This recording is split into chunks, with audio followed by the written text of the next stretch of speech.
Una nueva humillación que genera graves problemas para la campaña de Gonzalo Vinter. Eso es lo que se vio el día de ayer en medio de un nuevo debate presidencial que en este caso fue organizado por el medio de comunicación The Clinic, como también por Radio La Pauta, donde fueron los 4 candidatos del oficialismo, es decir, de la continuación del gobierno actual de Gabriel Boric, para debatir en temas de actualidad, donde estaba Janet Jara del Partido Comunista, que ahora está liderando las encuestas de esa primaria, Gonzalo Vinter, que cada vez se desploma más y está teniendo escándalo tras escándalo, como también el caso de Carolina Toá, que era la ex ministra del Interior del gobierno de Boric, que también se ha ido desplomando en el último tiempo, y Mulet, que siempre ha tomado un discurso últimamente más cercano, algunos dirían incluso a la derecha, ha propuesto medidas incluso pro mercado y unas medidas de seguridad más duras, por supuesto mezclado con ese colectivismo estatista que es tan característico de los candidatos de izquierda, pero que no despega demasiado en parte por su falta de carisma y porque es una primaria de gente de izquierda. Medidas pro mercado y de seguridad dura no necesariamente van a ser muy conducentes en esa primaria, cuando las prioridades en ese sector político son otras.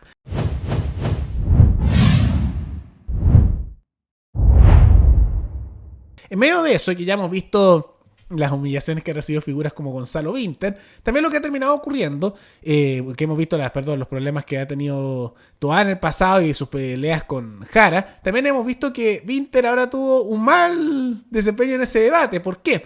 Porque los periodistas que estaban entrevistando ahí a los candidatos y haciéndoles preguntas para el debate, para esta controversia, lo humillaron y le preguntaron en parte por su franja electoral, donde él ya se había caracterizado por tener varios escándalos, donde se le había observado atacando a otros sectores de la izquierda y que eso le ha generado problemas e incluso demandas, pero ahora lo están cuestionando por una parte de su franja electoral, donde habla de los poderosos y de la mesa del poder, y le sacaron en cara, oiga, ¿con qué cara puede decir esto si uno fuera un gobierno? Y segundo, si tú, Gonzalo Vinter, tienes a toda tu familia en las altas cúpulas del poder y con mucha influencia. Y le mencionaron casos de la madre, casos justamente de los hermanos y de otros elementos de su familia. Yo también me acuerdo que convencimos a todo el mundo que endeudarse en estudiar era invertir en su futuro. Y la gente todavía cae.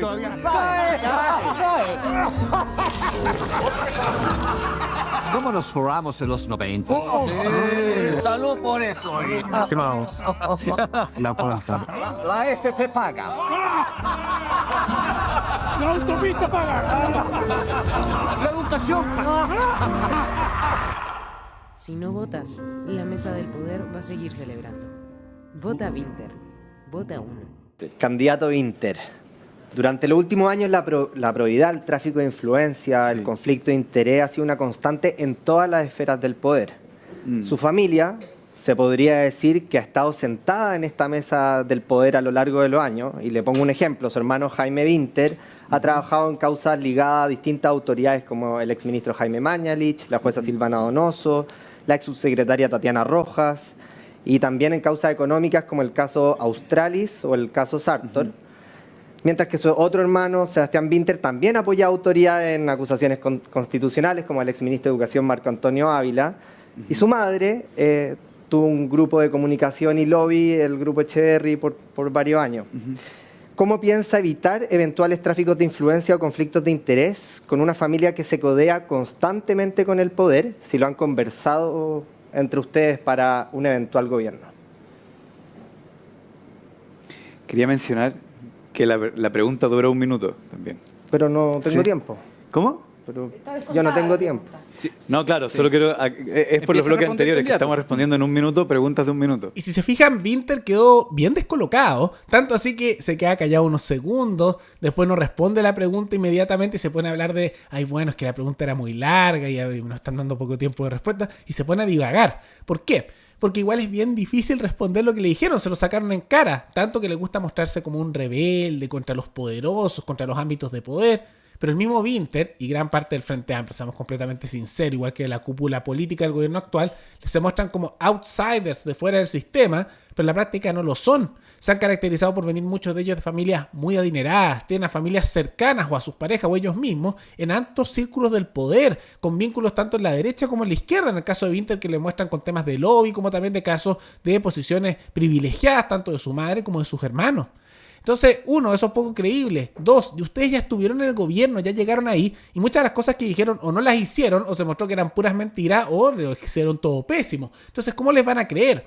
Ese discurso de ser el rebelde desde afuera, que está ajeno a las cúpulas del poder, solo es creíble mientras tú no estás en el poder, mientras no has tenido una posición de poder privilegiado y si al mismo tiempo no tienes a ti mismo o a todo tu círculo cercano, familiar y amistad en posición de poder donde claramente se vinculan con gente de izquierda y de derecha. Por eso quedó tan noqueado, tanto lo dejó fuera de posición a Winter y lo humilló bastante. Fue nuevamente un debate en el cual Winter lo hizo pésimo, que ya no es novedad porque Winter lo pasa siendo pésimo en todos los debates que va y también ha tenido controversia tras controversia y desplome tras desplome, ¿no? Siendo lo de sus franjas electorales lo que más lo golpea porque ya había tenido estas demandas en su contra por parte de figuras de la izquierda por colocarlo sin permiso en su franja y de manera negativa. También ha tenido ya problemas por otras imágenes que ha mostrado ahí. Y para qué decir ahora este caso más reciente, que ese pedazo de la franja que vimos en pantalla, que tiene que ver con la mesa del poder y los poderosos, y habla de la AFP y aprovecha de dar como esta caricatura media de la izquierda más antigua, de los gordos y malvados empresarios que se ríen y comiendo y así como medio burdo, que es algo muy del estilo soviético como hablaban de los capitalistas ellos, a veces lo hacían con imágenes de cerdos también comiendo en una mesa, un poco emula ese tipo de sistema. Y hace todo eso, pero no es creíble cuando él mismo y su familia están en esas mesas de poder del cual él tanto se burla. Entonces, pésimos momentos para Gonzalo Winter. Realmente lo ha hecho súper mal, no es ni una sorpresa que realmente esto sea así. Y otra que también lo está haciendo bastante mal es Carolina Toá, que no para de desplomarse, que está desesperada por conseguir votos de alguna parte para ganarle a Janet Jara. Tanto sí que ha sacado incluso el discurso anticomunista a flote con tal de eventualmente quién sabe qué. Conseguir votos de gente de derecha que la vaya a votar, o esa centro izquierda media alejada de la izquierda actual porque también tiene elementos anticomunistas y más centristas, tal vez, pero no para de desplomarse, hace pésimas jugadas, es poco carismática y hace poco además tuvo otra controversia más, pero ahora con el comandante en jefe de la Armada. ¿Por qué? Porque el comandante en jefe de la Armada, que está saliendo ya de su cargo pronto, en una entrevista mencionó que él, representando a lo que es la Armada, no podía hablar él de las otras ramas de las Fuerzas Armadas, pero seamos sinceros, evidente que piensan lo mismo, están cansados de estar en estados de excepción en la Araucanía o en otras zonas, que están cansados que lo utilicen para temas de delincuencia, porque dice que ellos no están preparados para eso, que no lo entrenaron para eso, sino que su posición debería ser, y es verdad, solo temas de defensa nacional y no temas de seguridad pública que se supone deberían estar siendo administrados por los cuerpos civiles de la población y también por las fuerzas policiales dedicadas a eso, no fuerzas armadas que se dedican para la guerra, para lo cual los entrenan, que es distinto que la preparación que se hace para temas de policía civil o de lucha contra el crimen.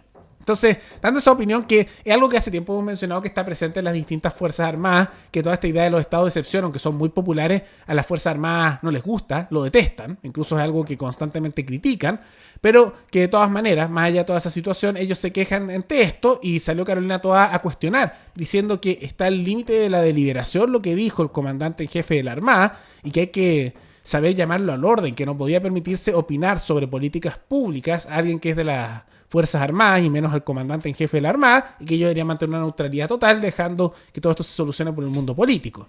Ahora, aunque eso sí es cierto de acuerdo como las normativas que deberían seguir, en la práctica este tipo de opiniones no es nada nuevo porque ya de manera directa o indirecta distintos altos mandos de las Fuerzas Armadas, tanto en el ejército como en el caso de la Armada y a veces incluso los altos dirigentes de otras ramas, se ha hablado un poco de que esto les molesta, que no les gusta, también cargos intermedios de las distintas Fuerzas Armadas, que no les agrada lo de los estados de excepción y esto es simplemente el episodio más reciente, pero al Toá ponerse a pelear con el comandante en jefe de la Armada, no creo que le sume demasiado y dudo mucho que le ayude de sobremanera en los sectores de izquierda. Todo parece ser una de estas tantas medidas desesperadas que está haciendo Toá para intentar mejorar su imagen de manera poco exitosa. Pero más allá de todo eso, ¿qué les parece este desplome nuevo de Winter con una patética entrevista, como también la lucha de Toá con miembros de las Fuerzas Armadas, particularmente el comandante en jefe de la Armada? Todo eso coméntenlo abajo y recuerden que pueden recomendar noticias tanto de Chile como de otros países para otro video. Nos veremos en el siguiente programa. Hasta luego.